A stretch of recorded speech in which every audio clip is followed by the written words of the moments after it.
பொதுவாக இந்த இன்னும் 2 மாத காலங்கள் தான் இருக்கு தேர்தலை சந்திக்கிறதுக்கு. அதிமுக திமுக கூட்டணியை இறுதி பண்ணிட்டு இருக்காங்க. பல்வேறு மாற்றுக் கட்சியிலிருந்து இணைக்கக்கூடிய வேலைகள்ல இருந்து எல்லாமே இறுதி பண்ணிட்டு இருக்காங்க. தாவேக்கா எந்த மாதிரியான நிலைப்பாட்டில் இருக்கு? அதோட வேகம் எப்படி? தேர்தலை சந்திக்கிறதுக்கான வேகம் எப்படி? ஒரே ஒரு எக்ஸாம்பிள் சொல்றேன். 2010 3 கூட்டம் தான் நடந்தது. கோவை, திருப்பூர், திருச்சி, மதுரை 3 இடத்துல முடிச்சிட்டோம். ஞாபகம் இருக்குன்னு நினைக்கிறேன்.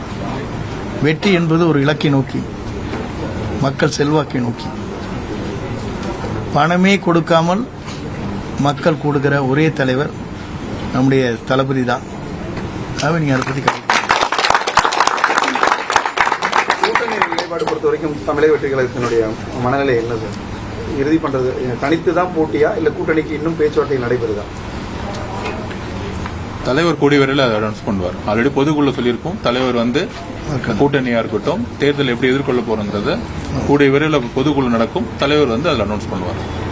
டிடிவி தினகரன் தேசிய ஜனநாயக கூட்டணியில் இணைந்திருக்கிறார். மீண்டும் அதிமுக இருக்கக்கூடிய கூட்டணியில் சேர மாட்டேன்னு தெரிவிச்சிருந்த நிலையை இன்னைக்கு சேர்ந்திருக்கிறார். நீங்க அவர் கூட ஏற்கனவே அதிமுக இருந்திருக்கீங்க. எப்படி சார்? அதுக்குன்னா யார் வேண்டுமானாலும் எங்கு வேண்டுமானாலும் சேரலாம். அவருடைய மனநிலையை பொறுத்து இருக்கிறது. எங்கு சென்றாலும் வாழ்க்கை. ஓபிஎஸ் ஆதரவாளர்கள் அல்ல டிடிவி ஆதரவாளர்கள் தாவிக்கால இணைவாங்க அப்படின்னு ஒரு பேச்சு இருந்துட்டே இருந்தது.